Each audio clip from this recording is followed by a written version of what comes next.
There is a greenfinch that has not come back to your feeder this week. You have not really noticed. Birds come and go. That is normal, you tell yourself? It is not normal. It has not come back because of something on the feeder itself. Something you put your hand on every time you refill it. You cannot see it, you cannot smell it. But it is there, right now, on the perch your birds land on first. And it has affected more garden birds in Britain this year than most people realize. Most garden owners will never find out what it is. You are about to. Welcome to Garden Bird Secrets. If you're new here, subscribe. Because what you're about to learn will change every morning you spend in your garden. There are 3 things you need to understand today. What is actually accumulating on your feeder? Why a feeder can spread illness faster than nature ever would on its own. And the one habit, a single weekly habit, that changes everything for the birds that trust you. Stay until the end, because the last part is not really about cleaning at all. Your feeder is not simply a source of food, it is also a surface.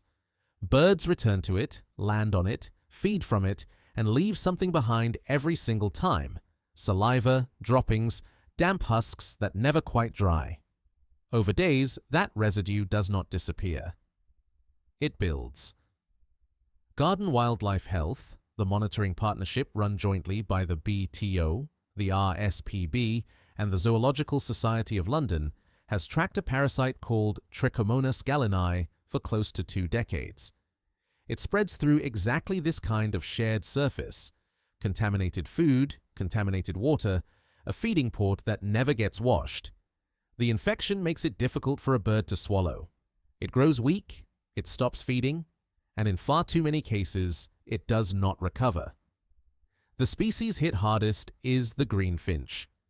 Since the disease first emerged in significant numbers in the UK, BTO Garden Birdwatch data has recorded a decline in the greenfinch population of more than 60%.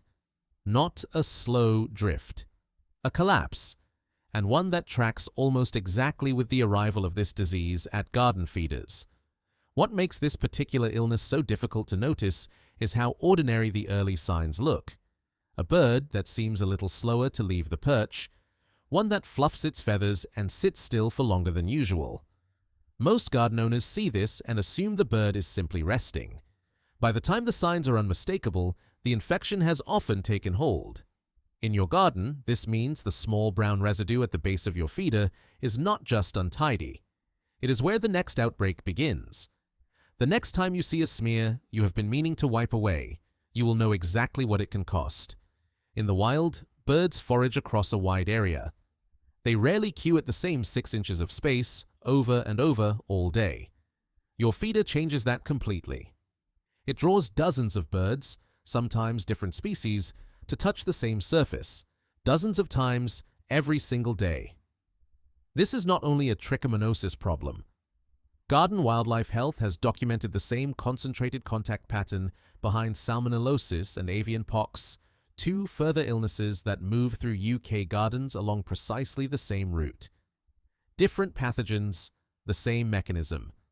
A feeding point that is never disinfected becomes a meeting place for illness, not just for birds. Ecologists studying disease at artificial feeding sites describe this plainly. Concentrating wildlife around a single point of contact increases transmission far beyond what would occur naturally, because it removes the distance that would otherwise slow a disease down. Your feeder removes that distance entirely. It brings the greenfinch, the blue tit, and the chaffinch to the same perch, one after another, all morning. This is worth sitting with for a moment. A wild landscape without feeders spreads birds thinly across hedgerows, fields, and scattered seed heads. Illness struggles to travel far in conditions like that. A garden feeder does the opposite of everything nature would otherwise arrange. It is efficient, it is generous, and, left unwashed, it is also the fastest route a parasite has ever had into a bird population that trusts it completely. In your garden, this means the very thing that draws birds to you, the reliability of a full feeder in the same spot every day, is also the thing that lets illness travel between them. The birds are not more vulnerable because you have a feeder. They are more vulnerable because of what that feeder is not getting. Attention! Here is what most garden owners never find out. The RSPB and the BTO both recommend the same minimum standard, and it is far simpler than people assume. A full clean, at least once a week, using a mild disinfectant solution followed by a thorough rinse. The feeder then needs to dry completely before it goes back up. Damp surfaces are exactly where bacteria and parasites persist longest. It sounds almost too ordinary to matter. It is not. A feeder that is cleaned weekly, properly dried, and occasionally moved to a new spot in the garden interrupts the entire chain. No residue builds up, no droppings accumulate on the ground beneath it, and no single patch of soil becomes its own source of reinfection. Moving the feeder matters as much as washing it. Leaving it in exactly the same position for months allows waste to collect on the ground below, whether or not the feeder itself is clean. A short move, even a meter or two, gives that ground time to recover. There is a further habit worth building alongside the weekly clean, spacing out multiple feeders if you have more than one, rather than clustering them together. Fewer birds crowding onto a single surface at once means fewer opportunities for one unwell bird to pass anything on to the next. In your garden, this means the single habit that protects every bird that visits you is not expensive, and it is not complicated. It takes minutes. The next time you refill the feeder, that is the moment to ask whether it is due a proper wash instead. I want to say something plainly because I think it gets lost in advice like this. If you did not know any of this until today, it is not because you did not care. It is because nobody told you clearly enough. You filled that feeder because you wanted those mornings. The blue tit dropping onto the perch, the small rush of wings, the sense that your garden was somewhere birds chose to be. That instinct was never the problem. The gap between wanting to help and actually helping is often this small. One habit, once a week, that nobody thought to mention. You can close that gap starting this weekend. Think about the last time a bird stayed a little longer than it needed to, watching you from the feeder pole while you worked nearby. That is not a small thing. It is trust, built morning by morning, and it deserves to be met with proper care rather than good intentions alone.